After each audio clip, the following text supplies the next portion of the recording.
का ईमान ताज़ा हुआ है, जिनका ईमान ताज़ा हुआ है मोहब्बत से कहें सुबहान अल्लाह। अब मैं उन बच्चों को बुलाना चाहूँगा जिनकी आज दस्तारबंदी है, वो खुश नसीब तलबा जिन्होंने आज कुरान मजीद मुकम्मल किया, अपने सीने में महफूज किया। मैं उन बच्चों को भी मुबारकबाद देता हूँ, उनके वालिदैन को भी मुबारकबाद देता हूँ, उनके असातिज़ा को भी मुबारकबाद देता हूँ।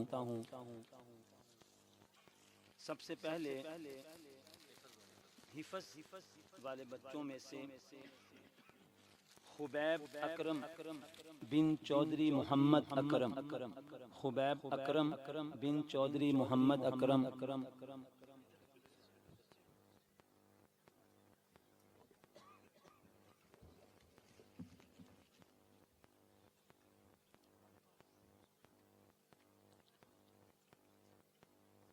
उसके बाद है हाफिज अली हसन बिन मोहम्मद तारक महमूद। माशाल्लाह कहते रहें भाई, माशाल्लाह सुबहान अल्लाह।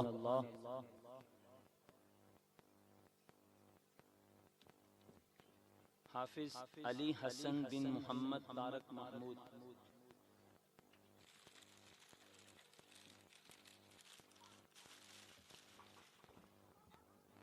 माशाल्लाह माशाल्लाह, अल्लाह कबूल फरमाए। हाफिज अमादुल हक बिन सजादुल हक, हाफिज अमादुल हक बिन सजादुल हक।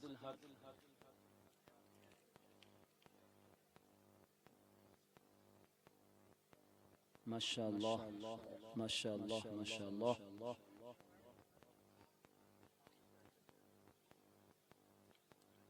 उसके बाद हाफिज वलीद अब्दुल्ला बिन हाफिज मोहम्मद अमजद साहिब, हाफिज वलीद अब्दुल्ला बिन हाफिज मोहम्मद अमजद साहिब।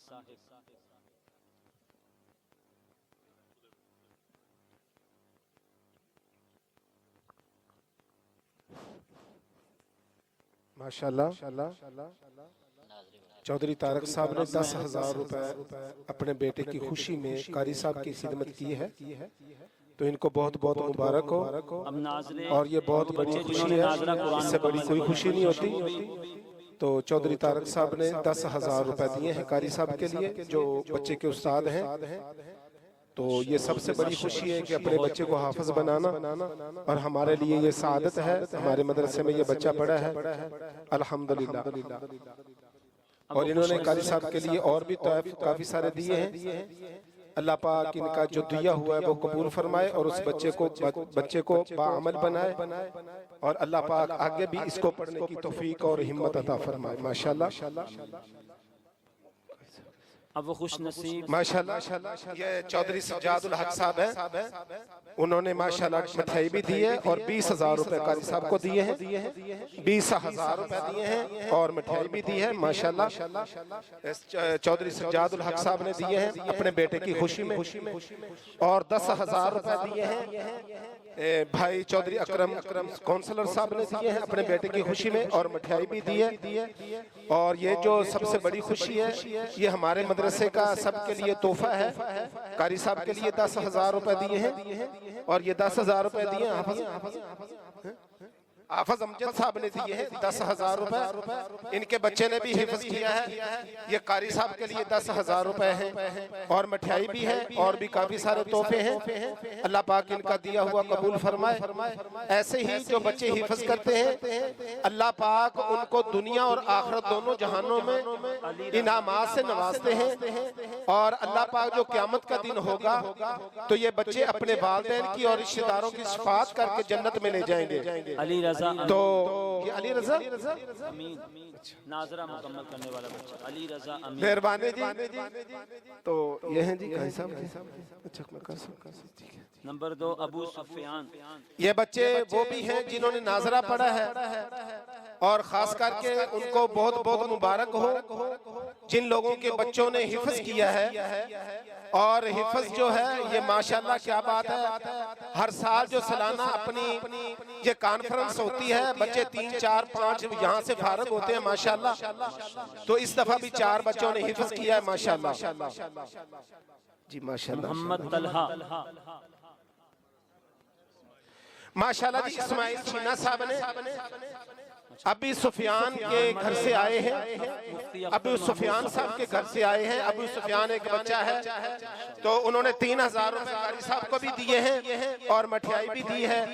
और अल्लाह पाक इनका दिया हुआ कबूल फरमाए। वालिदैन के लिए ये बहुत बड़ी खुशी होती है और हमारी भी बहुत बड़ी खुशकिस्मती है कि हम यहाँ हमने मेहनत की और एक पौधा लगाया।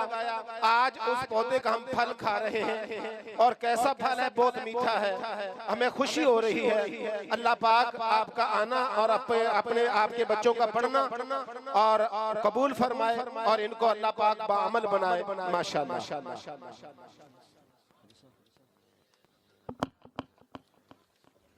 माशाअल्लाह।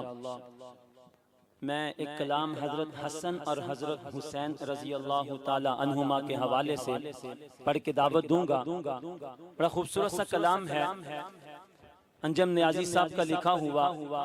ये दोनों हैं शहजादे अर्जो समा के, ये दोनों हैं नूरे नजर मुस्तफ़ा के, ये दोनों हैं खतून जन्नत के हीरे, ये दोनों हैं शर्मो हया के जजीरे।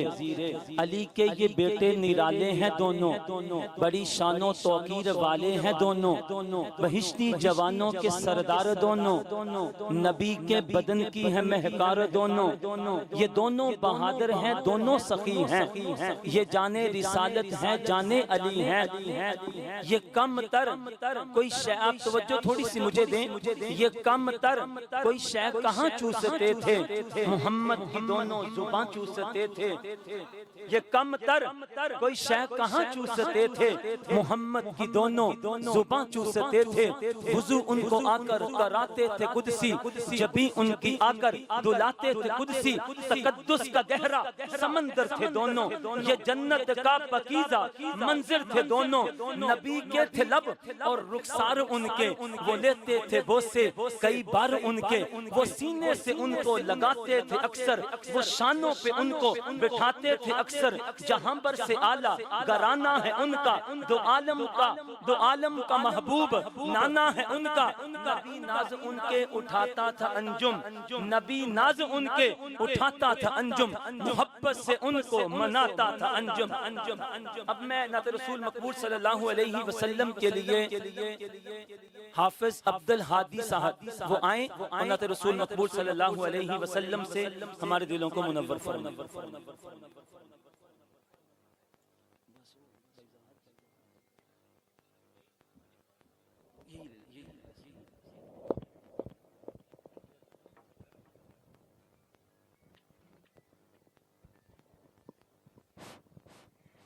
अस्सलामु अलैकुम व रहमतुल्लाहि व बरकातुहू। तमाम हजरात एक बार दुरूद पाक पढ़ लें।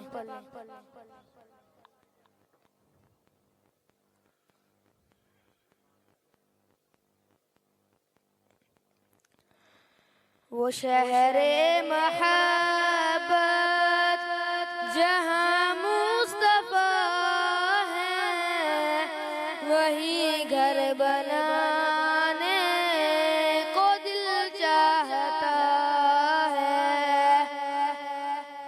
वो शहरे महब्बत जहाँ मुस्तफा है, वही घर बनाने को दिल चाहता है।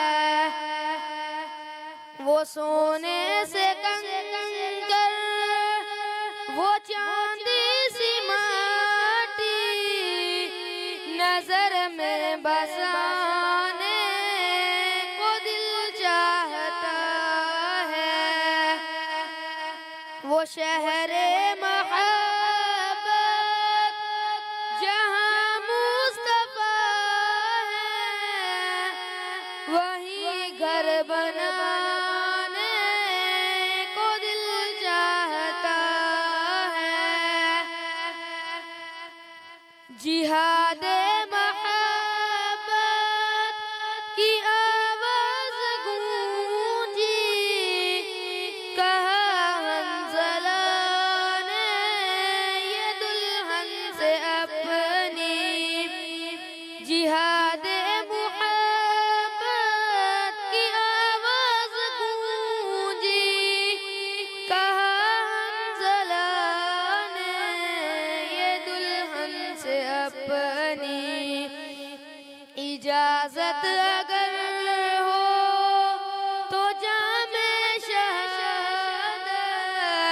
लबों पे लगाने को दिल चाहता है। वो शहरे मोहब्बत जहाँ मुस्तफा है, वहीं घर बनाने को दिल चाहता है। जो पूछा नबी ने कि कुछ घर भी छोड़ा, तो सिद्दीक़ अकबर के होठों पे आया। जो पूछा नबी ने कि कुछ घर भी छोड़ा, तो सिद्दीक़ अकबर के होठों पे आया। वहाँ मालो दौलत की क्या है ज़रूरत, जहाँ जान लुटाने को दिल चाहता है।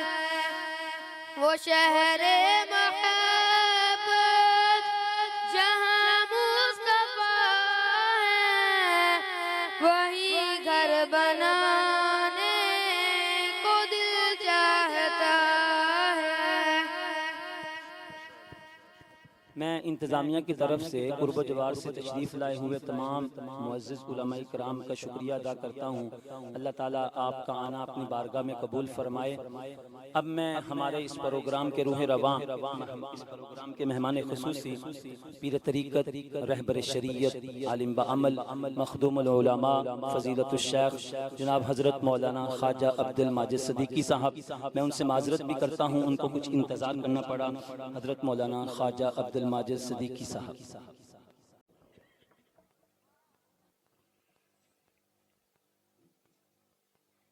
बिस्मिल्लाहिर्रहमानिर्रहीम। अल्हम्दुलिल्लाहि वस्सलातु अला नबिय्यिहि व अला आलिहि व अस्हाबिहि अल-मुतअद्दिबीन बिआदाबिहि। अम्मा बादु फ़अऊज़ु बिल्लाहि मिनश शैतानिर रजीम। बिस्मिल्लाहिर्रहमानिर्रहीम। वमा अर्सलनाक इल्ला रहमतल लिल आलमीन। सुब्हान रब्बिक रब्बिल इज़्ज़ति अम्मा यसिफून व सलामुन अलल मुरसलीन वल्हम्दुलिल्लाहि रब्बिल आलमीन। दरूद शरीफ। अल्लाहुम्मा सल्लि अला सय्यिदिना व मौलाना मुहम्मद व अला आलि सय्यिदिना व मौलाना मुहम्मद व बारिक व सल्लिम व सल्लि अलैहि। जामिया तालीमुल कुरान जामे मस्जिद तूबा का ये सालाना रूहानी इस्लाही प्रोग्राम, जिस मौके पे बच्चों की दस्तारबंदी भी हुई, दुआ है अल्लाह ताला इस मौके पे हम सब की हाजिरी को कबूल फरमाए।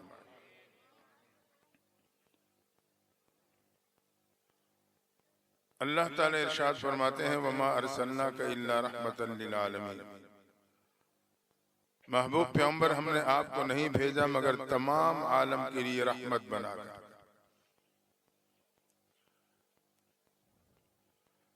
कायनात के जर्रे जर्रे ने आपकी इस निस्बत से रहमत, अल्लाह की रहमत से हिस्सा हासिल किया।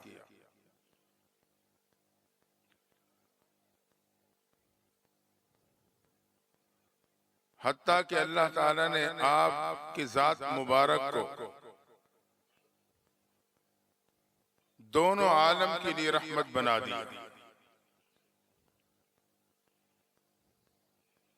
यहां तक कि आपका सो जाना भी रहमत बना और आपका भूल जाना भी रहमत बना। 4 रकात की नमाज बाजुमात अदा करते हुए आपने 2 रकातों पे सलाम फेर दिया। सहाबा करीब आए, फरमाए महबूब आप भूल गए या नमाज कसर हो गई? फरमाया न मैं भूला हूं न ही नमाज कसर हुई। सहाबा ने अर्ज की महबूब कुछ न कुछ जरूर हुआ है। तो तो फरमाने लगे मैं भूला नहीं बल्कि मैं भुलाया गया हूं। आपका ये भूल जाना जिसके नतीजे में अल्लाह ने सजदे सहवे का हुक्म नाजिल फरमा दिया। वमा अरसलनाका इल्ला रहमतन लिल आलमीन, अगर सजदा सावे का हुक्म न होता तो नमाज में फर्ज की तकदीम और ताखीर या वाजिब के छूटने की वजह से हमें पूरी नमाज दोबारा दोहरानी पड़ती। लेकिन अल्लाह ने आपकी इस रहमत से पूरे कायनात को नवाजा कि आपका ये भूल जाना भी हमारे लिए आसानी पैदा कर गया। सजदा सावा कर लेंगे, पूरी नमाज दुरुस्त हो जाएगी। भाई बच्चों को रोके, क्या मामला है? किसी एक साथी को खड़ा कर दें, तवज्जो रखो। आपका सो जाना भी रहमत बना। सहाबा की जमात एक मारिके से वापसी पे पड़ाव डाला। महबूब पैगंबर मौजूद, हजरत बिलाल को बुलाया। बिलाल साथी थके हुए, फजर के टाइम उठा देना। अल्लाह के शान महबूब पैगंबर के भी नींद आ गई। हत्ता के फजर का टाइम हुआ, आप न जागे। यहाँ तक कि सूरज की किरणों ने आपके रुखसार मुबारक का बोसा लेना शुरू किया तो आपकी आंख मुबारक खुली। देखा कि नमाज का वक्त गुजर चुका है। बिलाल को बुलाए। बिलाल, आपने जगाया नहीं। फरमाए महबूब, जिस जात ने आपको सुला दिया था उसी जात ने मुझे भी सुला दिया था। आपकी सो जाने की वजह से अल्लाह ताला ने कज़ा नमाज का हुक्म नाजिल फरमा दिया। अगर कज़ा का हुक्म न होता और नमाज रह जाती तो क़यामत तक ये बोझ हमारे आपके कंधों पे बाकी रहता। एक तो मेरे और आपका सोना है ना, इरादतन सोए रहते हैं। नमाज का टाइम हो गया, उस टाइम उठने के लिए तैयार नहीं। अगर कोई दुनियावी काम उसी वक्त कोई आ जाए तो फौरन उठ जाए।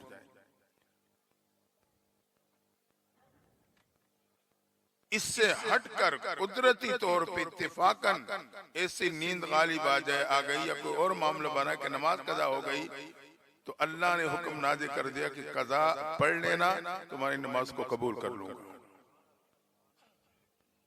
वमा अरसलनाका इल्ला रहमतन लिल आलमीन। और इस रहमत में से अल्लाह ने इस उम्मत की माँ को भी एक जर्रा अता फरमाया। उम्मत पे अल्लाह ने इस रहमत को तकसीम किया, जिसमें से एक जर्रा वो इस उम्मत की माँ को मिला। वो रहमत का हिस्सा क्या?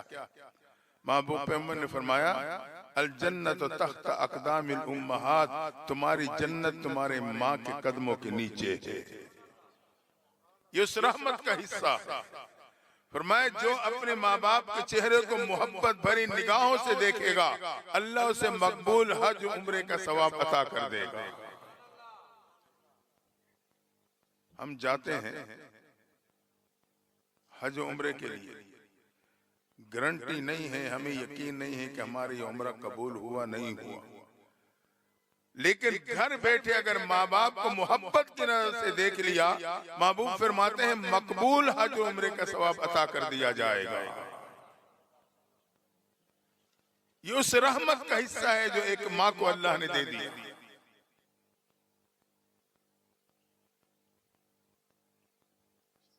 हाँ, इसलिए माँ बाप से अगर दुआ नहीं ले सकते, कम से कम बद्दुआ न लेना। आज की औलाद दुआ लेना दूर की बात, बद्दुआ लेती है। 7-8 साल पहले की बात है, खानवार खानका के दरवाजे पे खड़ा था, एक बूढ़ी अम्मा आ रही।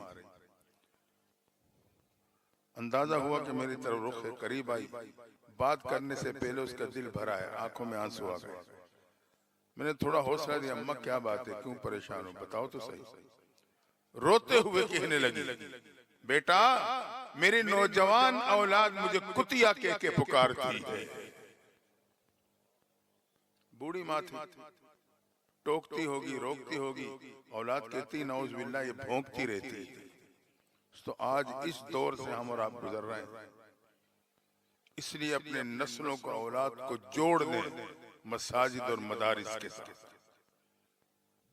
कितनी खुशकिस्मत है वो माँ बाप जिनके बच्चों ने कुरान हिफ्ज किया या कुरान की तकमील की, बहुत बड़ी सआदतमंदी। जिस कुरान को अल्लाह ने नाजिल करने के लिए अपने महबूब की सीने का इंतखाब किया था, आज अल्लाह ने उस कुरान की हिफाजत के लिए आपके बच्चों के सीने का इंतखाब कर लिया है।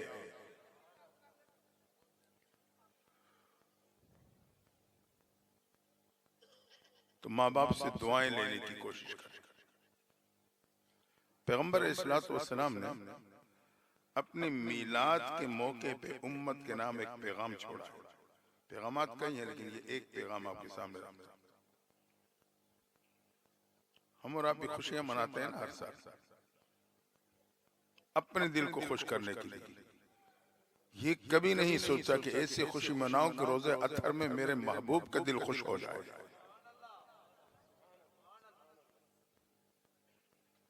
महबूब ने उम्मत के नाम पैगाम दिया, जब भी घर से जाना, माँ बाप दोनों या दोनों में से एक अगर जिंदा है उनसे दुआएं लेके जाना, अगर दोनों दुनिया से जा चुके हैं तो उन्हें दुआएं दे के जाना।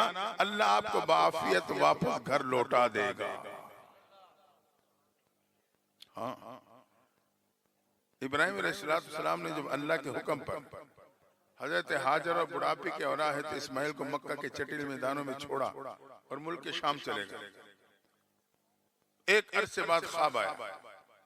रब कहता है खलील बेटे को मेरे नाम पे कुर्बान कर दो। आप उठे, आपने 80 ऊंट जो एक दियत की कीमत थी बेटे की जगह पे अल्लाह के नाम पे कुर्बान कर दिया। अगली रात फिर ख्वाब आता है खलील बेटे को मेरे नाम पे कुर्बान कर दो। आपने फिर 80 ऊंट कुर्बान कर दिए। तीसरी रात फिर ख्वाब आया बेटे को मेरे नाम पे कुर्बान कर दो। अब आप मुल्क के शाम से चले, मक्का के बस्ती में पहुंचे, हजरत हाजरे से मिले, कहा बेटे इस्माइल को तैयार करो, बड़े की मुलाकात के लिए ले जाना चाहता हूँ। मेरा तखय्युल, अम्मा हाजरा ने सोचा होगा वालिद एक अरसे बाद आए हैं, बेटे को ले जाके बड़े की मुलाकात कराना चाहते हैं। तो अम्मा हाजरा ने बेटे इस्माइल को नहलाया भी होगा, साफ सुथरे कपड़े पहनाए होंगे, कंघी सुरमा करके उंगली बाप के हाथ में पकड़ा दी होगी। उस वक्त हजरत इस्माइल की उम्र 7 साल या 9 साल की उम्र के बच्चे थे। अब माँ ने हाथ बाप के हाथ में पकड़ा दिया।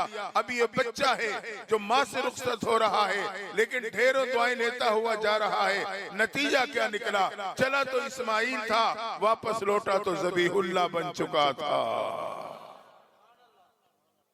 दुआ लेके गया। आज हमारी क्या हालत है? बूढ़ी अम्मा नाश्ता बना रही है, ताखिर हो गई, बेटा नाश्ता छोड़ के बुड़बुड़ाते हुए घर से निकल जाता है। आड़त पे जाके दोस्तों के साथ तो गरम गरम नाश्ता मंगा के कर लेगा, लेकिन उसे नहीं मालूम कि मेरे माँ के सीने में दिल कैसे धड़क रहा हो। बेटा भूखा चला गया। बूढ़ा बाप पूछता है भाई क्या हुआ, क्यों उदास बैठी है? कहती है बूढ़ा नाश्ते में ताखिर हो गई, बेटा भूखा चला गया, पता नहीं कुछ खाया होगा नहीं खाया होगा। जब तक ये शाम को घर नहीं लौटता माँ उसी तरह बेकरार और परेशान रहती है। फिरौन ने जब बच्चों का कत्लेआम शुरू किया, अल्लाह की शान उसी दौरानिया में मूसा अलैहिस्सलाम की पैदाइश हो गई। जिन नुजूमियों ने बताया था ना, ख्वाब के नतीजे में जो फिरौन ने देखा था कि एक बच्चा पैदा होगा तेरे तख्त को उलट देगा। जब मूसा अलैहिस्सलाम दुनिया में आए तो उन्होंने ये भी बतला दिया कि वो बच्चा दुनिया में आ चुका है। फिरौन ने अपनी सिक्योरिटी बढ़ा दी। पहले तो ये हुक्म था जहां लड़का पैदा हो कत्ल कर दो, बच्ची हो चुकी। जब पता चला वो दुनिया में आ चुका, सिक्योरिटी बढ़ा दी, घर घर पे छापे मारे। अल्लाह की शान, मूसा अलैहिस्सलाम तकरीबन 50 दिन के बच्चे हैं, अपनी बड़ी बहन मरियम के गोद में हैं। अचानक फिरौन की सिक्योरिटी ने छापा मारा। आपकी बहन ने सोचा ये बच्चा तो जाएगा जाएगा, घर के तमाम अफराद को कत्ल कर दिया जाएगा, तो उसने आपको बचाते हुए किसी तरीके से जलते तंदूर में फेंक दिया। मां अपनी आंखों से देख रही है, तड़प गई, रोते रोते बेहोश हो गई। स्कूटी तलाशी लेने के बाद वापस गई। मां कुछ होश में आई तो आग तंदूर के अंदर से आवाज आती है, अम्मा परेशान न होना, अल्लाह ने मेरे पे भी आग को गुलजार कर दिया है।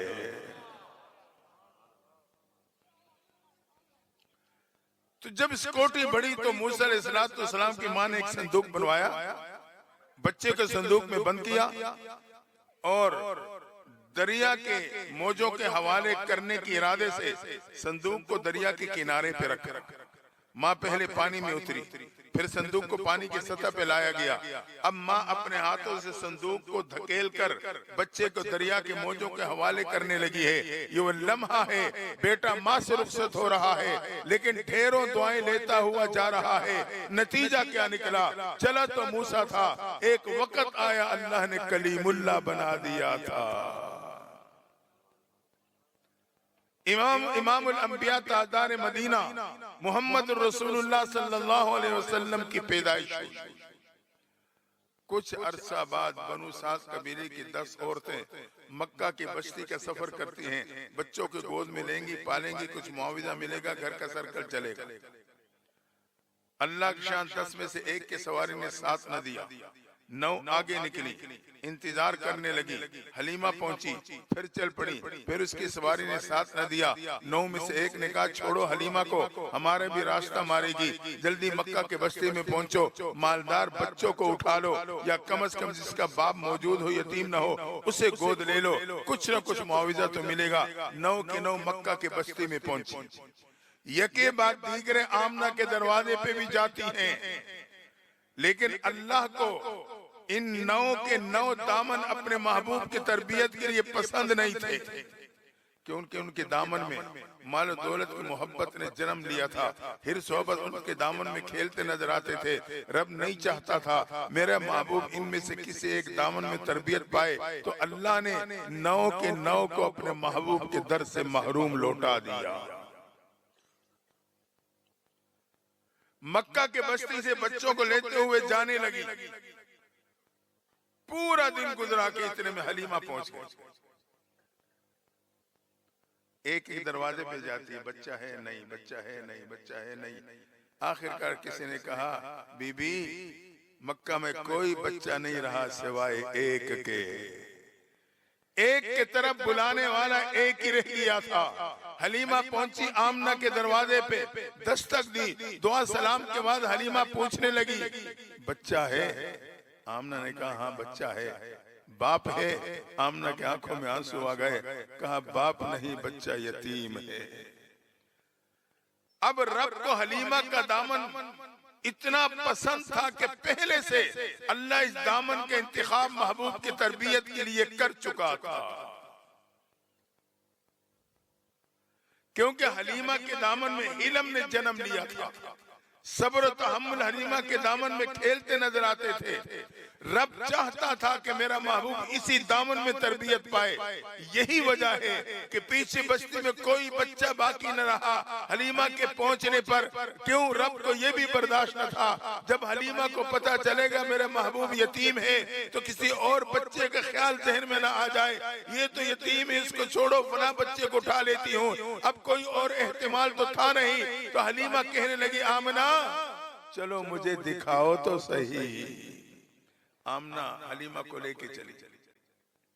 कमरे में महबूब पैगंबर चारपाई पे लेटे हुए, चेहरे मुबारक पे सफेद चादर। आगे बढ़ के जब आपके चेहरे से सफेद चादर हटाई, आपने आंखें मुबारक खोली और सामने खड़ी हलीमा को देखते ही आप मुस्करा पड़े। आपका मुस्कराना था हलीमा दिल दे बैठे। साथ खड़े खाउन से कहने लगी, मुझे यहाँ से कुछ मिले या न मिले, लेकिन इस मासूम की मासूमाना मुस्कुराहटे ये तो मेरे दिल को तसल्लियां देती रहेंगी। खावन ने क्या कहा, हलीमा उठा लो, असल्लाहु अन यजअल लना फीही बरका, शायद अल्लाह इस बच्चे में हमारे लिए बरकतें पैदा कर देगा। यहाँ एक और पैगाम उम्मत के नाम, नजर बरकत पे रखना, कसरत पे न रखना। आज हम भी नजर कसरत पे रखते हैं, ज्यादा नहीं। यही वजह है, रिश्वत लेते हैं कसरत के लिए, सूदी कारोबार करते हैं कसरत के लिए, नापतोल में कमी करते हैं कसरत के लिए, मिलावट करते हैं कसरत के लिए, धोखा देते हैं कसरत के लिए। आज का भाई अपने बहन का विरासती हक दबा के बैठा है कसरत के लिए। फरमाया नजर कसरत पे न रखना, हराम दर हराम के मुर्तकिब हो जाओगे, अल्लाह दो जहानों की बरकतों से महरूम कर देगा। और 9 की नजर कसरत पे थी, रब ने 2 जहानों के बरकत से महरूम लौटा दिया। हलीमा और खावन की नजर बरकत पे थी, अल्लाह ने 2 जहानों की बरकत हलीमा के झोली में डाल दी। ये मेरे नाम के नाम पैगाम है। खुशी मनाओ तो इस तरह मनाओ जो महबूब का दिल भी खुश हो जाए। आज हमने महबूब की मिलाद के मौके पे तमाम तर पैगामात को कदमों के नीचे रोन दिया, मर्जी की खुशियां मना रहे हैं। बहरहाल बात दूसरी तरफ गई, मैं अपने मजमून की तरफ आना चाहता। हलीमा ने उठा लिया, अब लेके दरवाजे से बाहर निकलने लगी। बीबी आमना पीछे पीछे। ये वो बच्चा है जो माँ से रुखसत हो रहा है, लेकिन माँ से ढेरों दुआएं लेता हुआ जा रहा है। नतीजा क्या निकला? बीबी आमना जो लख्ती जिगर को दुआएं देते हुए रुखसत कर रही थी, उसे क्या मालूम था मेरे लख्ती जिगर जो इस वक्त मोहम्मद बिन अब्दुल्ला है, एक वक्त आएगा अल्लाह इसे मोहम्मदुर रसूलुल्लाह बना देगा। उम्मत को पैगाम दिया, दुआएं लेके जाना या दुआएं देके जाना।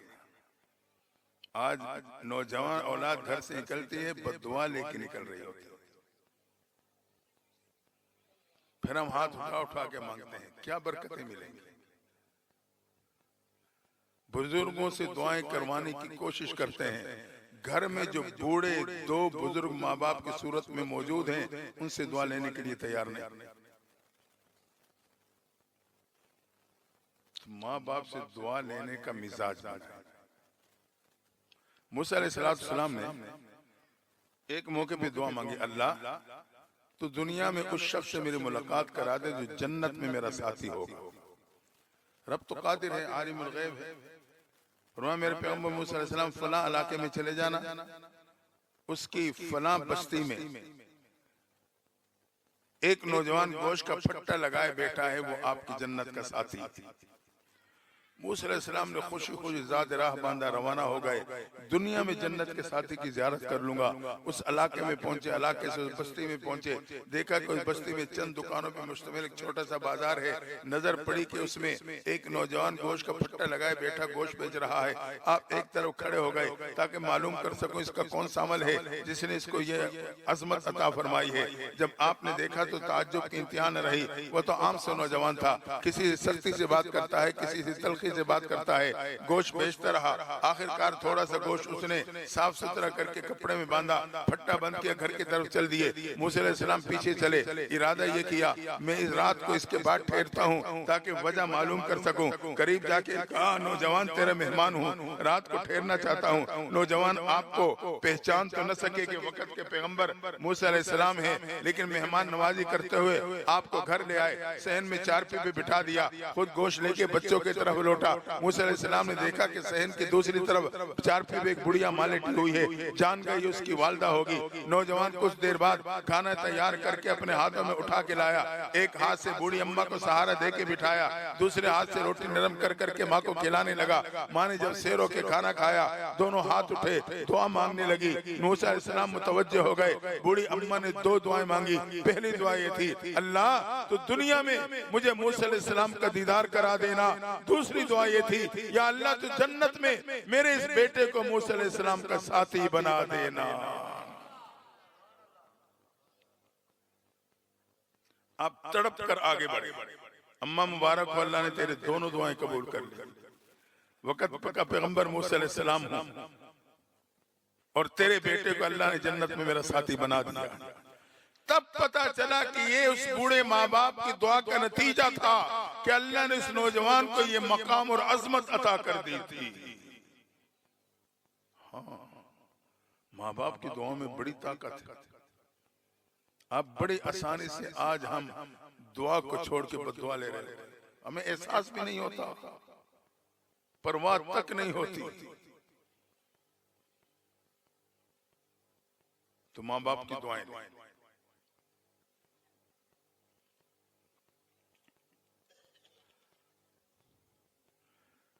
एक माँ बाप के यहाँ एक अकलौता बेटे पैदा हुआ,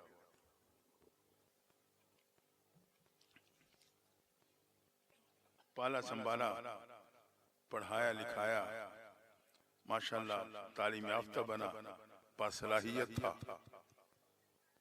मन पसंद की शादी कर गया। बूढ़े माँ बाप की तमन्नाओं को कदमों के नीचे रोनते हुए मन पसंद की शादी कर ली। कागजात बनवाए, वीजा लिया, बीवी को लेके पाकिस्तान छोड़ा और सऊदीया निकल गया। आज भी माशरे का रुख यही है ना, माँ बाप की आरज़ों और तमन्नाओं को छोड़कर नौजवान मन पसंद की शादी कर जाता है। याद रखना, ये बड़े फैसले बड़ों के हाथों से मत छीनो। शादी कोई जिंदगी की खुशी नहीं है, सुरूर शहर महीने की खुशी है, गुमूम दहरिन पूरी जिंदगी की जिम्मेदारी। जो फैसला माँ बाप के हाथों से होगा अल्लाह उसमें खैर पैदा कर देगा। तो माँ बाप को कहीं बाईपास न करना।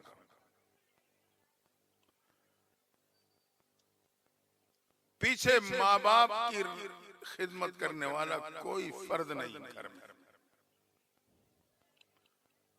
ये पढ़ा लिखा था, सऊदीया गया, कारोबार का सिलसिला चलाया, कारोबार खूब जमा, ऐसा मसरूफ हुआ कि उसे माँ बाप याद ही नहीं।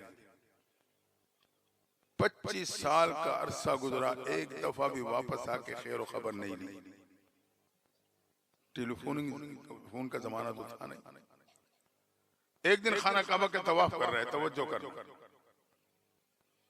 इसने देखा मेरे से आगे कोई पाकिस्तानी आलिम है, बुजुर्ग हैं, तवाफ कर रहे हैं, तो उसने जहन में एक बात बिठा ली, तवाफ मुकम्मल होने के बाद आज मैं इन आलिम को अपनी दिल की बात कहूँ। हजरत दिल की बात कहना चाहता हूँ। बेटा कहो क्या बात? कहा मुझे यहाँ 25 साल हो गए, हज भी किए, उम्रे भी किए, तवाफ भी करता हूँ, अब भी आपके पीछे पीछे तवाफ में मसरूफ, लेकिन मेरे साथ बड़ा एक अजीब सा मामला है। जब भी हजरे अस्वद का इस्तिलाम या बोसा लेके तवाफ के लिए कदम बढ़ाता हूँ, मेरे कान से एक आवाज टकराती है कि तेरी हाजिरी कबूल नहीं है। तड़प जाता हूँ, लेकिन सोचता हूँ इस दर को छोड़ूं तो किस दर पे जाऊं, और तो कोई दर ही नहीं। किसी तरीके से अमल मुकम्मल करके वापस चला जाता। उस बुजुर्ग आलिम दीन ने थोड़ा सा तवक्कुफ किया तो एक हदीस मुबारक उनके जहन में आई। कहा बेटा, एक मौके पे महबूब पैगंबर सहाबा समेत खाना काबा का तवाफ फरमा रहे थे। अचानक खाना काबा को मुखातिब हुए, फरमाए काबा यकीन तेरी हुर्मत और इज्जत बहुत ज्यादा है, लेकिन एक मुसलमान की इज्जत और हुर्मत तेरे से भी बढ़कर है। हाँ, आज हम वहां जाके तो खाना काबा गिलाफ पकड़ के लिपट के रोते हैं, वापस आते हैं तो भाई ने भाई का गिरबान पकड़ा हुआ होता है, जबकि इसकी इज्जत खाना काबा से ज्यादा। फरमाया काबा तेरी हुर्मत यकीनन बहुत है, लेकिन एक ईमान वाले की हुर्मत तेरे से ज्यादा। ये कहने के बाद आलिम दीन ने कहा बेटा लगता है किसी का दिल तोड़ के आया है। नौजवान को माजी की कहानी याद आ गई। किसी के दिल क्या, बूढ़े माँ बाप का दिल तोड़ के बैठे। उसने जहन बना ले कि जाऊंगा, खैर खबर लूंगा। कागजात बनवाए, पाकिस्तान एयरपोर्ट से अपने शहर से अपनी बस्ती के स्टॉप पे पहुंचा तो आगे 25 साल में नक्शे तब्दील थे। उसे नहीं था अंदाजा कि बूढ़े माँ बाप को किस चार दीवारी में छोड़ के गया था। तो बाहर अड्डे पे इंतजार करने लगा कि बस्ती से एक नौजवान आ रहा था। आगे बढ़कर कहा नौजवान तो इस बस्ती का रहने वाला? उसने कहा मैं इसी बस्ती का रहने वाला हूँ। कहा क्या तू बता सकता है, यहाँ एक बूढ़े माँ बाप थे, उनके एक अकलौता बेटा था, मनपसंद की शादी करके उन्हें छोड़ के सऊदीया निकल गया था। क्या तू जानता है वो किस चार दीवारी में? अब छोटी सी बस्ती थी, हर कोई हर एक को जानता था।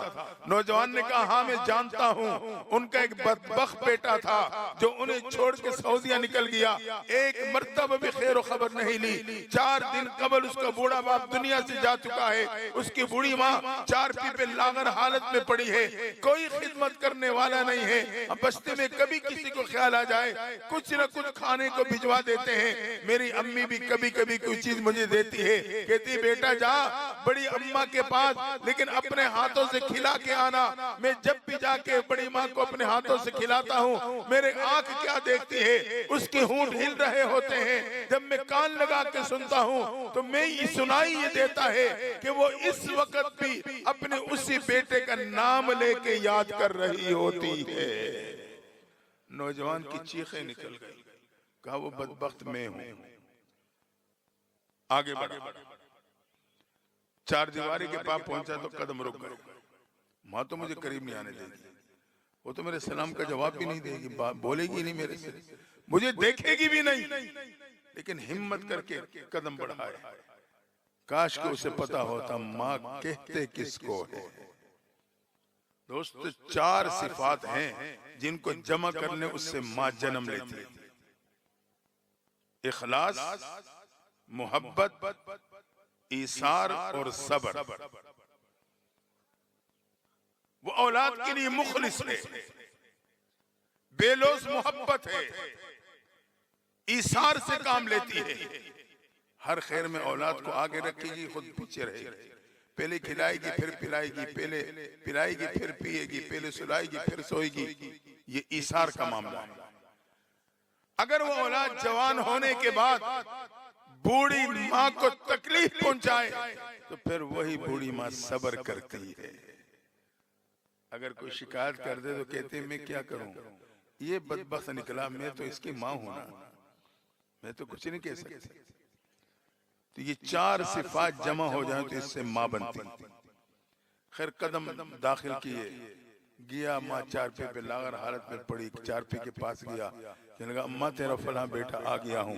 ये आवाज सुननी थी, वो जिस्म एक झटके से उठ के बैठा, कहने लगी बेटा तूने आने में बहुत देर कर दी है, तेरी जुदाई की मैं रो रो कर आंखों की बिनाई से महरूम हो चुकी हूँ। अब तुझे देख तो नहीं सकती लेकिन तेरी आवाज सुन रही हूँ। ये कहा और कप कपाता हुआ हाथ आगे बढ़ने लगा, बेटे के सर को करीब करके पेशानी पे बोसा लिया।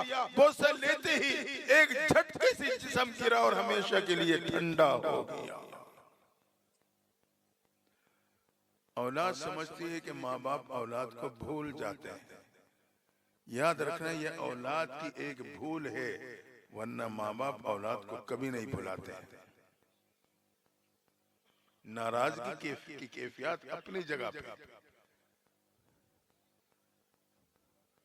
नाराज बेटा रात को देर हो जाए घर न पहुंचे, घर का हर फर्द नींद के आगोश में चला जाता है। एक माँ है जो करवट पे करवट लेती है कि अभी तक बेटा घर नहीं आया, ये वो है जिससे नाराज है।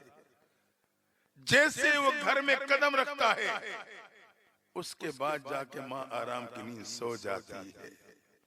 मालूम हुआ कि मोहब्बत उस नाफरमान से भी है, लेकिन उस मोहब्बत को दिल में छुपाए बैठी।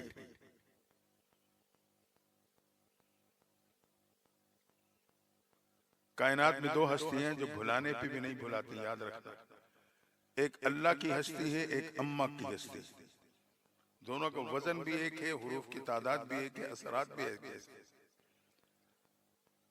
हदीस कुदसी अल्लाह फरमाते हैं ज़करतनी ज़करतुक व इन नसैतनी ज़करतुक, मेरे बंदे याद करेगा याद करूंगा, अगर तू मुझे भुला देगा मैं फिर भी तुझे याद करूंगा।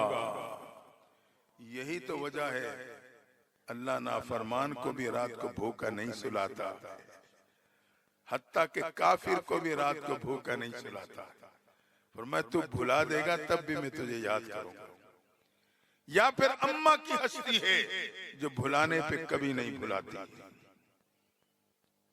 फैसलाबाद अलाइट अस्पताल में हमारी वालदा जब बीमार थी, आखिरी बीमारी थी, फैसलाबाद अलाइट अस्पताल में जो 7 प्राइवेट वार्ड है उसमें दाखिल। वहां एक बुढ़ी अम्मा थी दूसरे कमरे में, तो एक नौजवान था, खुश तबस्सा था, तो वो बूढ़ी अम्मा जब उसे तकलीफ होती तो अम्मा अम्मा कहती है।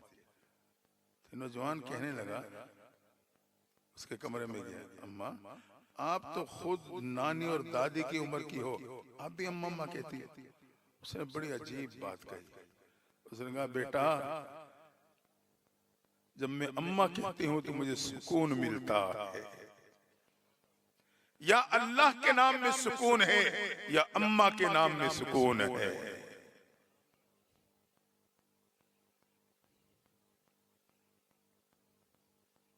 क्या बात कर रहा था?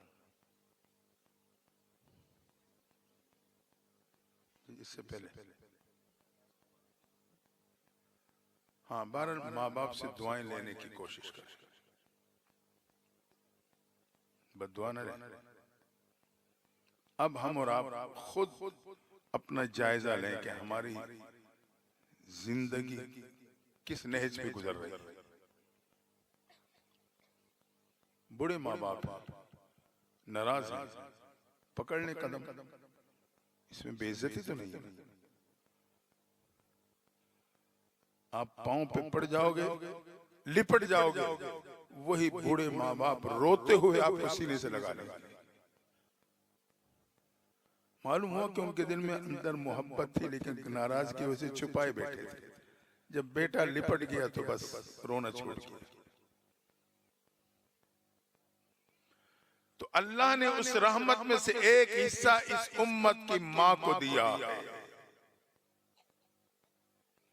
जो भुलाने पे भी नहीं भुलाती, और एक हिस्सा उस रहमत का अल्लाह ने इस उम्मत के बाप को अता किया। जन्नत मां के कदमों के नीचे है, उस जन्नत का दरवाजा अल्लाह ने बाप को बनाया है। दरवाजा खोलोगे तो जन्नत में दाखिल हो जाओगे। वो दीवारें नहीं है कि आप कहोगे मैं दरवाजे को छोड़ के दीवार से पलांग के चला जाऊं। हम भी तो हर बात को मजाक बनाते हैं। ये दरवाजा खुलेगा तो जन्नत में कदम जाएगा, वरना बाहर खड़ा रहूंगा।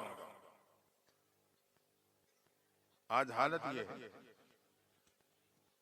बूढ़ा बाप नौजवान औलाद से बात करने से पहले अपने दिलो दिमाग में अल्फाज का चुनाव करता है। कोई ऐसा लफ्ज मुंह से न निकल जाए कि बेटा नाराज हो जाए। आजकल ये हालात है।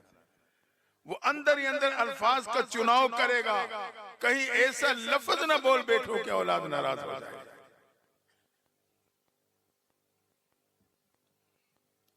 तो वमा अरसलनाका इल्ला रहमतन लिल आलमीन, उस रहमत का एक हिस्सा इस उम्मत के बाप को मिला। महबूब पैगंबर फरमाते हैं, किसी मौलवी की बात नहीं कर रहा, महबूब ने फरमाया, रज़र रफ़ी रज़ल वालिद सख़त रफ़ी सख़तिल वालिद, अल्लाह की रजा बाप की रजा में है, अल्लाह की नाराजगी बाप की नाराजगी में। ये महबूब पैगंबर का फरमान है। हाँ हाँ,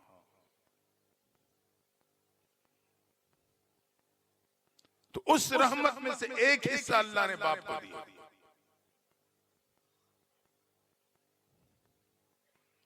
खिदमत कर, अना की दीवार तोड़ दे।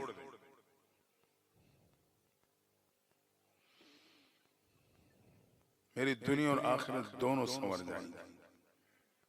उन्वान है ना इस प्रोग्राम का, सय्यदुल कौनैन। दोनों जहाने संवर जाएंगे। इसी तरह इस रहमत का एक हिस्सा अल्लाह ने इस उम्मत की बहन को दिया है। मैं शायद ये मजमून पूरा नहीं कर सकूं, लेकिन कुछ थोड़ा सा आगे चलाता हूं। क्यों आप काफी देर से बैठे, मुझे थके थके लग रहे हैं। हाँ, ये तो एक आदमी की आवाज है, मजमे की बात कर रहा हूं। ठीक, जज़ाकल्लाह। एक रहमत का हिस्सा अल्लाह ने इस उम्मत की बहन को दिया। महबूब पैगंबर फरमाते हैं,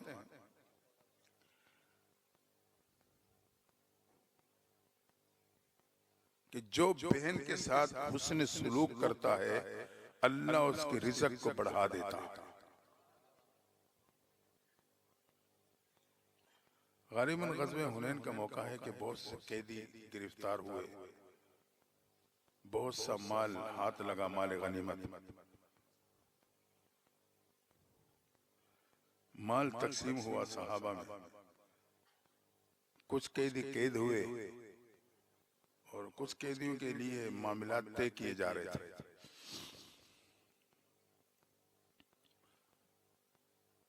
एक उधेड़ उम्र की खातून आई, सहाबा से कहने लगी मैं आपके सरदार से मुलाकात करना चाहती हूँ।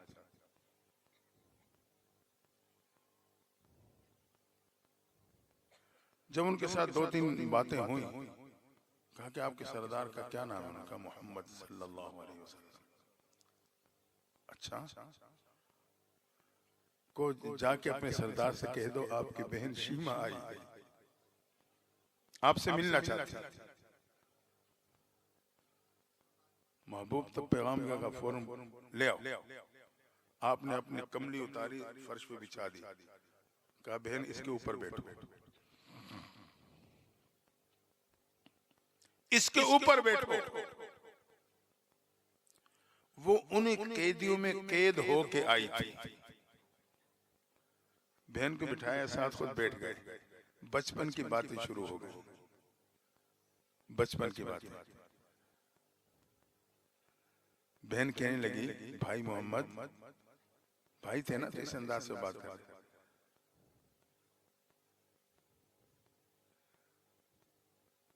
मुझे अंदाजा में नहीं था अल्लाह आपको इतना बड़ा मकाम देगा।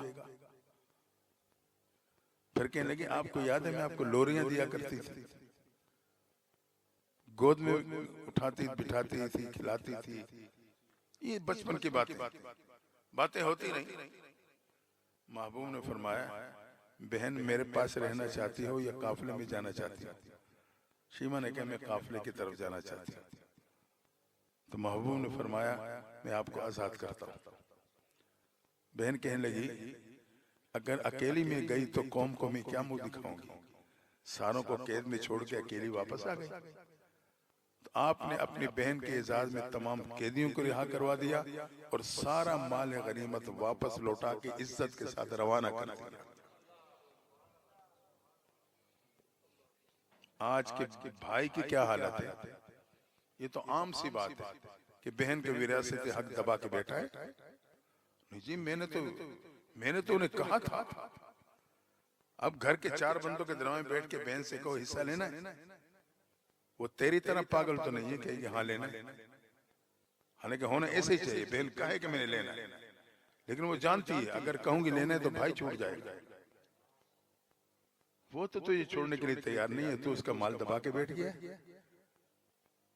इजाजत लेनी है, जो जमीन उसके हिस्से में आ रही है उस हिस्से का बाकायदा इंतकाल करा के वो फाइल अपनी बहन के हाथ में दे दे, बहन तेरा ये हिस्सा बनता था, मैंने तेरे नाम पे इंतकाल भी करवा दिया, ये ले।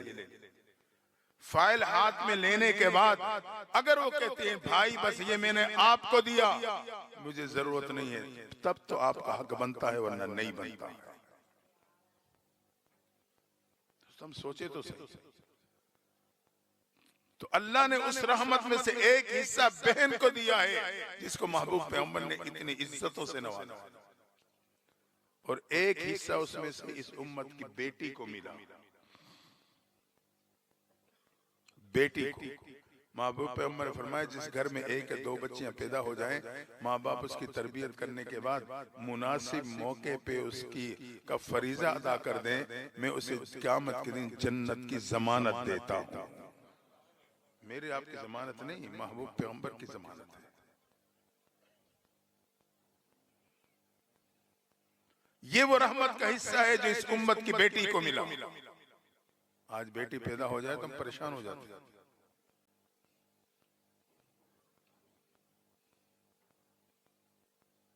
एक बात याद आ गई, मैं किसी सफर पे था, फोन आया जी मैं अस्पताल में हूँ, आपने मैंने आपसे तावीज़ लिया था कि अल्लाह नारीना औलाद दे दे बेटे के लिए। तो यहाँ तो मेरी एक नहीं दो बेटियां पैदा हो गई हैं, और वो बड़े परेशानी की हालत में बात करो, उसकी आवाज से अंदाजा हो रहा था।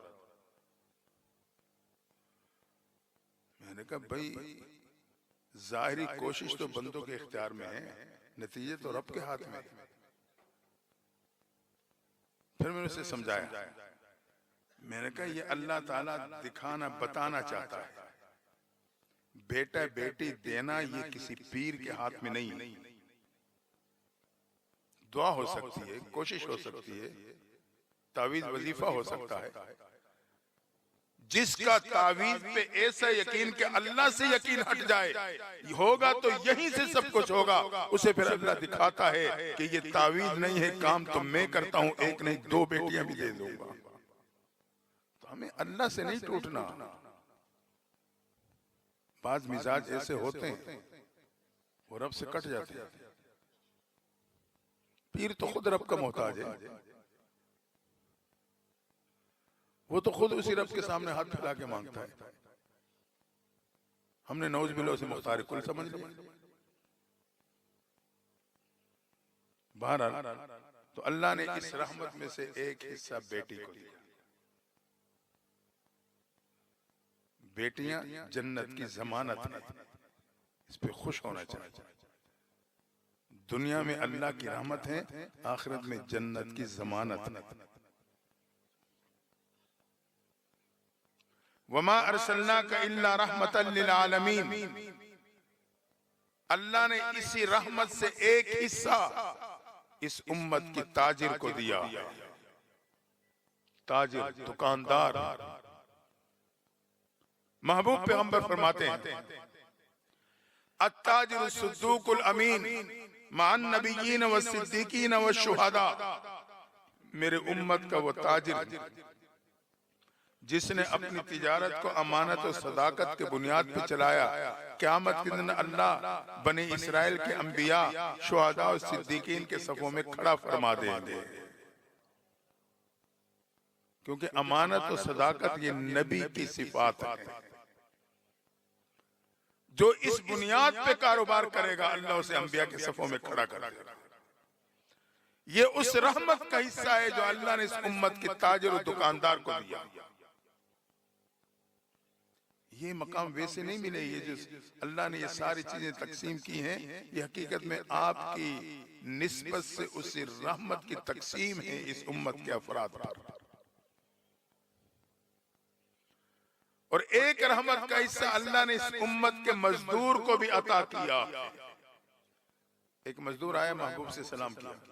महबूब ने महसूस किया मेरे साहबी का हाथ सख्त है, तो हाथ हाथ में पकड़ते हुए कहने लगे, मेरे साहबी क्या काम करते हो? अल्लाह के नबी सल्लल्लाहु अलैहि वसल्लम मजदूरी करता हूँ, पत्थर तोड़ता हूँ, बच्चों का पेट पालता हूँ। आपने फरमाया अल कासिबु हबीबुल्लाह, मेहनत मजदूरी करने वाला अल्लाह का दोस्त है। ये उस रहमत का हिस्सा है जो मजदूर को मिल गया। मैं मेहनत करने वाला, हलाल कमाने वाला, ये रब का दोस्त है।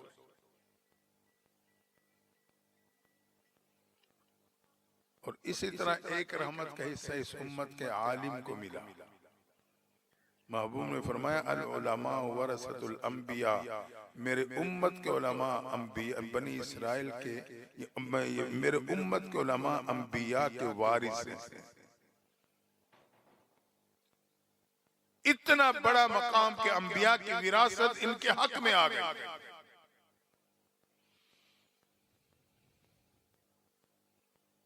और इसी तरह महबूब पैगंबर फरमाते हैं 4 चीजें ऐसी हैं जिसको देखना भी इबादत है। अन्नज़्र इलल काबा, अन्नज़्र इलल मसहफ, अन्नज़्र इला वजहिल वालिदैन, अन्नज़्र इला वजहिल आलिम।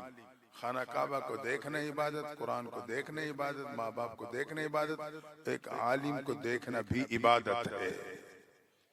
उस रहमत का हिस्सा है जो इस उम्मत के आलिम को मिला। और इसी तरह एक रहमत का हिस्सा इस उम्मत के तालिब इल्म को भी अल्लाह ने अता किया।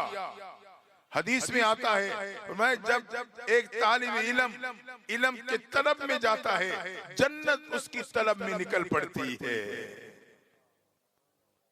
ये इल्म के तलब में मदरसे जा रहा है, जन्नत के पीछे पीछे उसको ढूंढ रही है। हर कोई जन्नत तलब करता है, वाहिद तालिब इल्म है जिसको जन्नत खुद तलब करती है। और ये भी उस रहमत का हिस्सा है।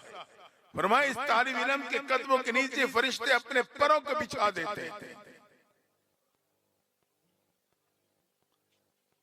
और इसी तरीके से इस रहमत में से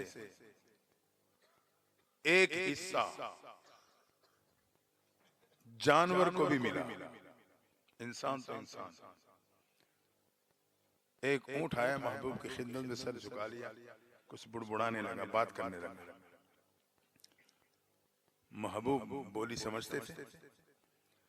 आपने कहा इसके मालिक को बुलाओ। मालिक हाजिर।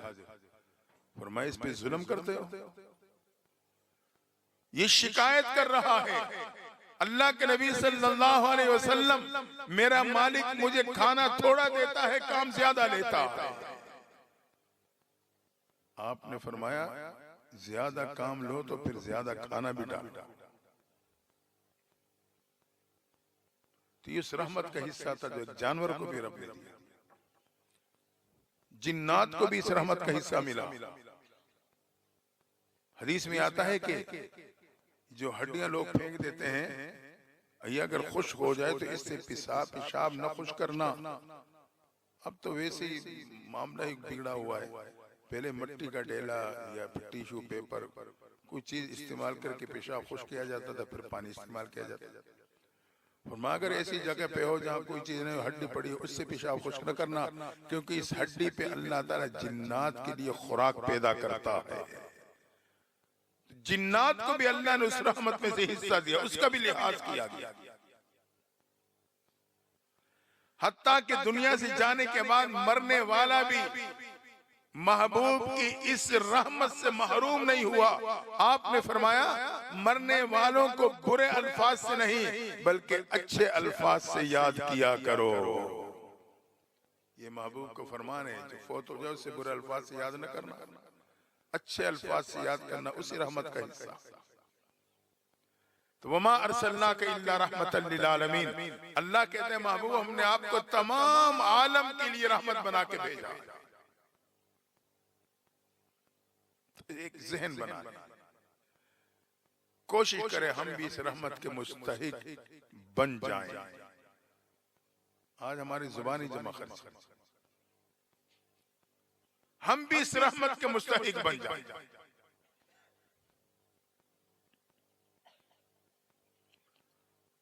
रिवायत में आता है फाहिश औरत एक गली से गुजर रही है, कुत्ता प्यास की शिद्दत की वजह से तड़प रहा है।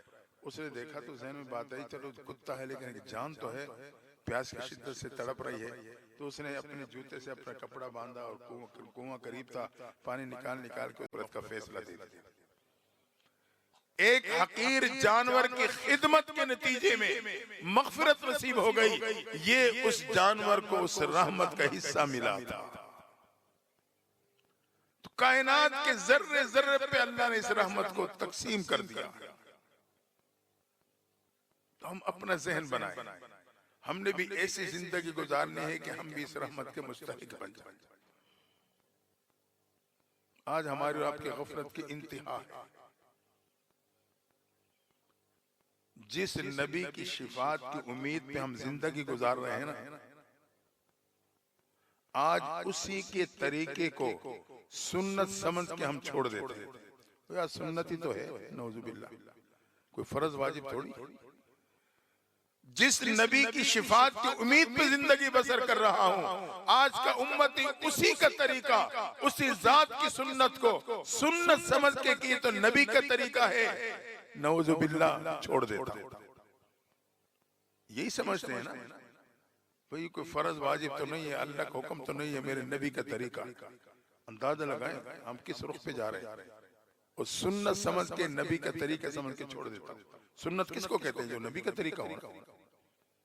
हमने कभी इस नुक्ते पे गौर नहीं की। तो आज जहन बनाए कि आज सुबह हमने अपने आप को बदलना।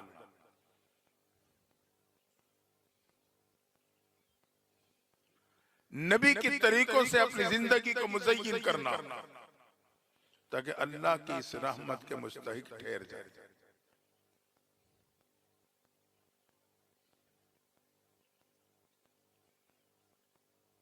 तो आए हम और आप भी इन बच्चों की तरह कुरान के साथ ताल्लुक जोड़ें।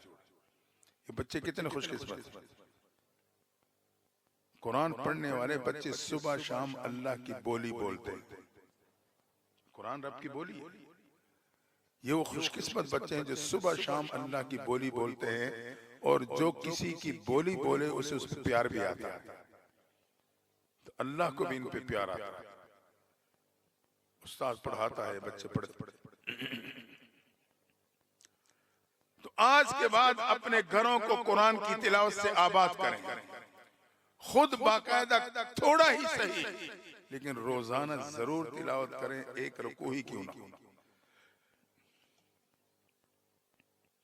कुरान का ताल्लुक ही हिदायत का जरिया बनता है, कितना ही कमजोर ताल्लुक क्यों ना हो। इस पे आखिरी बात, पाकिस्तान से एक नौजवान मगरिब ममालिक में गया, वहाँ एक कंपनी में उसकी मुलाजिमत हो गई। उसके दफ्तर में मुलाजिमत करता था, उसी दफ्तर में एक ईसाई लड़की भी मुलाजिमत थी। कुछ अरसे में इनके आपस में हाय हेलो का सिलसिला शुरू हो गया। एक दिन नौजवान ने कहा मैं तेरे से शादी करना चाहता हूं। ये बहुत बड़ा अलमिया है हमारे नौजवानों का। जब बाहर चला जाए इनकी कोशिश होती है कहीं कुंडी अड़ जाए ताकि ग्रीन कार्ड मिल जाए, लेकिन जब कुंडी अड़ती है ना, वो इसके हल्क में अड़ती है। हाँ, वहां की लड़की बीवी नहीं, वो खावंद होती है, तेरे से ज्यादा कमाती है। फिर कुंडी इसके हल्क में अड़ जाती है, फिर जान नहीं छुड़ा सकता। वहां के कानून के मुताबिक तलाक देना भी कोई आसान नहीं है। वो अलग बात है कि मगरिब ममालिक में उनके कानून के मुताबिक शादी है या नहीं है, ऐसे भी सिलसिले चल रहे हैं, कई बच्चे हैं, लेकिन शादी की सूरत में उनके कानून के मुताबिक उसके बाद छोड़ नहीं सकते। अगर छोड़ोगे, आपकी जितनी पूंजी है, कमाई है, उसका आधा हिस्सा कानूनी तौर पर बीवी के नाम मुंतकिल हो जाएगा। तो नौजवान ने कहा मैं शादी करना चाहता हूं तेरे से। इतने अरसे में उस लड़की का भी रुझान बन चुका था, एक ताल्लुक बन गया था। लड़की ने कहा कि मेरा बाप ना ईसाई पादरी है, बड़ा सख्त है, मैं उसके बगैर कदम नहीं उठा सकती। मैं कोशिश करूंगी, जैसे मौका मिला बाप से बात करूंगा। कई महीने गुजर गए। एक मौके पे उसे एक दिन मौका मिला, बाप घर में खुशी के मोड में बैठा था। बीवी ने कह दिया कि मेरे दफ्तर में एक नौजवान मुसलमान है, वो मुलाजिमत करता है, तो मैं भी उसे चाहती हूँ, वो भी चाहता है, हम शादी करना चाहते हैं। बाप ने देखा बेटी ने सारी बात खोल दी और कहा अच्छा ऐसे करो, नौजवान को कभी लेके आना, मेरे से मुलाकात कराओ, मैंने 2-3 बातें उससे करनी है, फिर मैं सोच के फैसला दे दूँ। वो अगले दिन ही ले आए, बाप से मुलाकात करा दी। बाप ने कहा कि नौजवान ऐसा है, तो जहाँ मुलाजिमत करते वो छोड़नी पड़ेगी। ये मंजूर है। दूसरी बात, अपनी कम्युनिटी जो तेरे रिश्तेदार दोस्त अहबाब उनसे ताल्लुक तोड़ना पड़ेगा, कोई राब्ता नहीं, कहीं भी मंजूर। तीसरी बात यह कि इतवार को हम चर्च में जाते हैं, इबादत के लिए हमारे साथ जाना होगा। उसने कहा ये मंजूर है। 3 बातें थी, उसने मंजूर कर लिया। 2-3 दिन में सोच के बाप ने फैसला लिया, उनकी शादी कर दी। वही मकान दे दिया, उसी इलाके में उसने मुलाजिमत कर ली। अब सुबह को जाता, शाम को आता। तो 3 साल का अरसा गुजरा।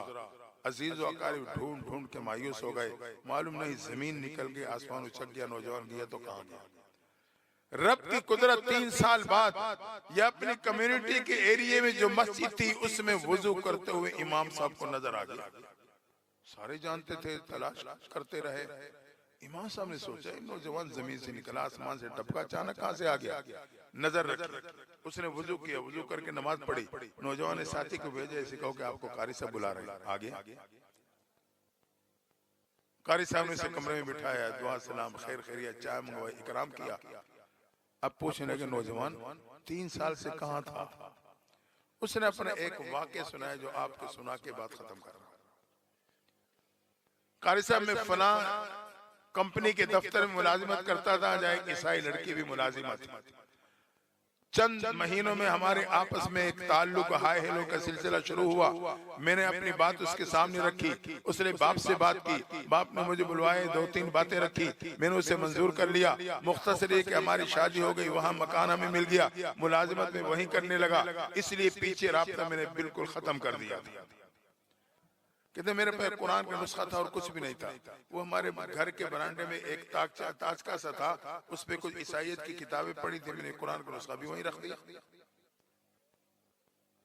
शायद कभी तिलावत का मौका भी नहीं बना, लेकिन रोजाना सुबह नाश्ता करके जब दफ्तर के लिए निकलता तो अचानक मेरी नजर उठती, कुरान पे पड़ जाती। मेरे दिल में एक बात आती कि ये मेरे रब का सच्चा कलाम है, ये मेरे रब का सच्चा कलाम। चला जाता दफ्तर से, शाम को वापस आता, घर में दाखिल होता, जब बरामदे के करीब आता फिर भी नजर उठती, उसी कुरान पे पढ़ती। यही बात दिलो दिमाग में घूम जाती, ये मेरे रब का सच्चा कलाम है। इस कैफियत में चंद दिन गुजरे। एक दिन दफ्तर से आया, देखा तो वहां कोई किताब नहीं। मैंने अपनी बीवी से पूछा, ये किताबें पढ़ी थी कहाँ गई? उसने कहा आज मैंने घर की सारी कोने कोने की सफाई की है, ये किताबें इजाफी थी, किसी खाते के नहीं थी, इस्तेमाल में नहीं थी, मैंने सारी उठा के बाहर कूड़े के डब्बों में फेंक दी। जैसे उसने ये बात कही तो नौजवान कहता है मैं जल्दी से उठा, तेजी से दौड़ा। बीवी ने जब मेरी हालत देखी तो वो विंडो पे आके खड़ी हो गई। मैं देखूं ये करता है तो क्या करता है कि मैंने कूड़े के डब्बों से किताबें निकाली, उसमें कुरान तलाश किया, मिल गया। मैंने उसे साफ करके सीने से लगाया, चूमा, बड़े अकीदत के साथ उसे लेके घर आ गया। बीवी सारा कुछ देख चुकी थी। जब घर आया तो बीवी मुझे कहने लगी, क्या तेरे में अभी भी मुसलमानों वाली जरासीम मौजूद हैं? ये कहने के बाद उसने गुस्से में आके अपना पर्स उठाया, कहा मैं अपने बाप को बताने जा रही हूँ। तो कारी साहब मैंने भी कुरान उठाया और कहा मैं भी अपने रब को मनाने जा रहा हूँ। वापस आ गया। अब कितना कमजोर ताल्लुक था कुरान के साथ, लेकिन हिदायत का जरिया बन गया। आए हम भी कुरान वालों के साथ जुड़ जाए, अपने औलादों को जोड़ दें। दुआ है अल्लाह ताला हम सबको महबूब की रहमतुल लिल आलमीन होने की निस्बत से अपनी रहमत का हिस्सा नसीब फरमा दे। व आखिरु दावाना अनिल हम्दुलिल्लाहि रब्बिल आलमीन।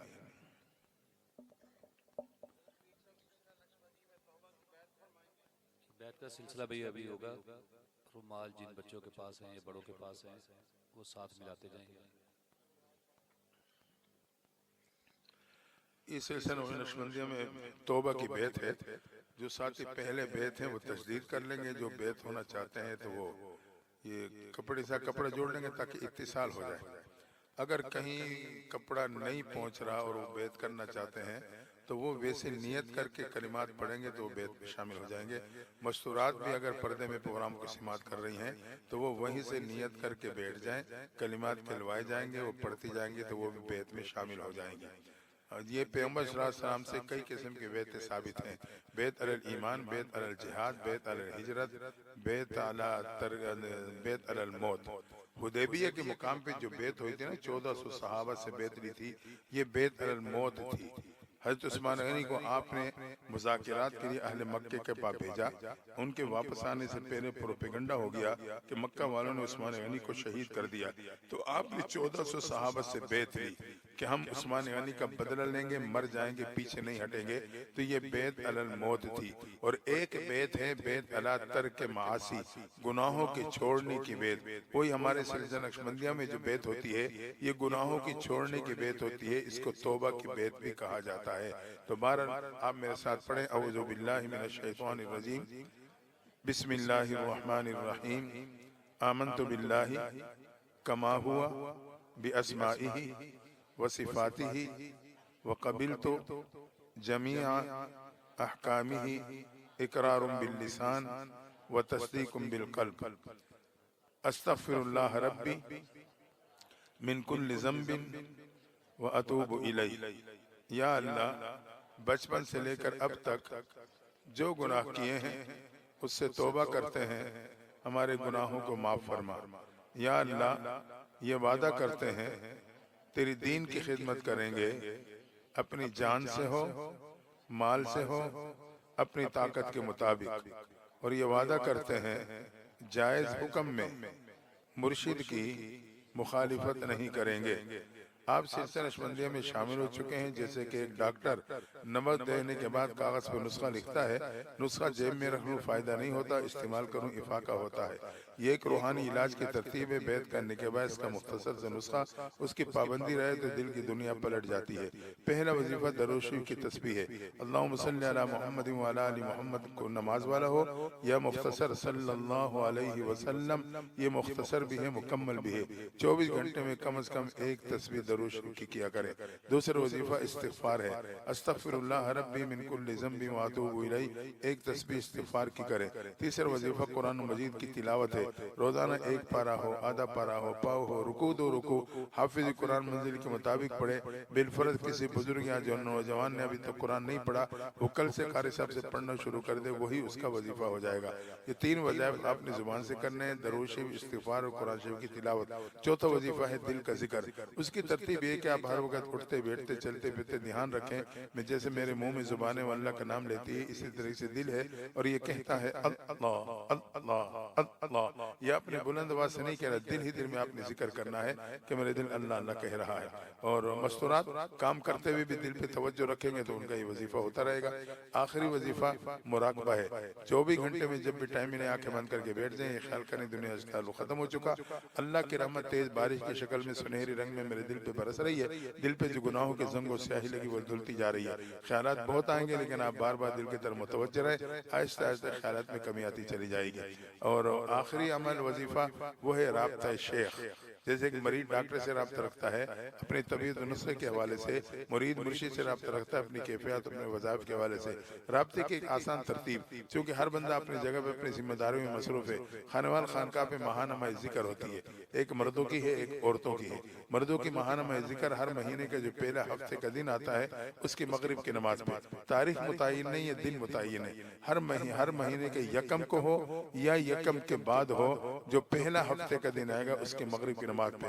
अब जो हमारे में जिक्र आ रही है वो यकम नवंबर को आ रही है, इत्तेफाकन यकम को ही पहला दिन जो है वो हफ्ते का दिन है। तो कोशिश करें कि आप उस दिन मगरिब की नमाज खानका में पढ़ें और नमाज के बाद तिलावत है, हमदुनात है, फिर तफसीली बयान है, फिर इशा की नमाज अपने वक़्त पैदा होती है। नमाज के बाद फिर ख़त्म ख़ाज़ियान की तस्बीहात है, मुराकबा है, अस्माए हुस्ना अल्लाह के नामों का सहारा लेके रो धो के अल्लाह से मांगने का माहौल मिल जाता है। उसके बाद मुसाफे है, मुसाफे के बाद तमाम हज़रात लंगर खा के घरों को चले जाते हैं। तो कोशिश करें कि आप अगर इज्तिमाई तरतीब बना लेंगे कारी साहब के से मशवरा करके तो एक तरतीब आप आएंगे और उससे में वापस आ जाएंगे।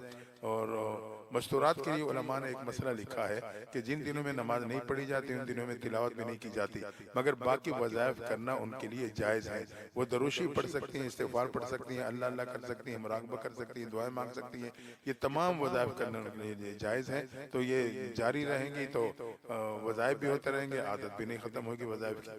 दुआ है अल्लाह ताला हमारे इस ताल्लुक़ को अपने ताल्लुक़ का ज़रिया बना दे। अल्लाहुम्मा सल्ली अला सय्यिदिना मुहम्मद व अला आलि सय्यिदिना मुहम्मद व बारिक वसल्लिम।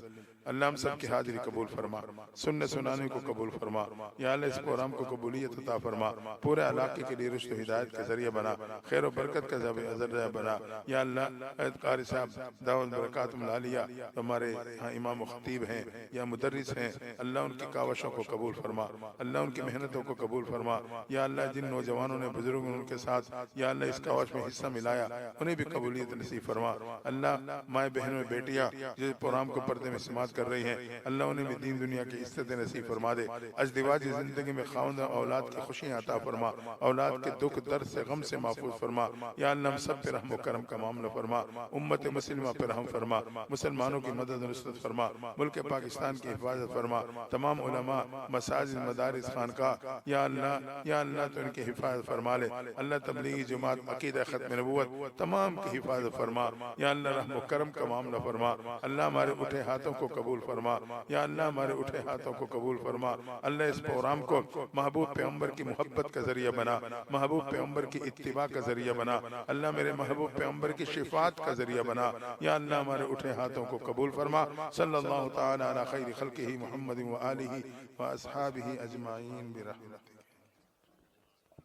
सारे हजरात भी तशरीफ रखें, आप हजरात के लिए खाने का इंतजाम किया गया है। आप हजरात तशरीफ रखें, इंशाल्लाह आपको खाना खिलाया जाएगा। जितने हजरात भी तशरीफ लाए हैं, दूर दराज से तशरीफ लाए हैं, इंतजामिया की तरफ से आपका तहे दिल से शुक्रिया अदा करते हैं।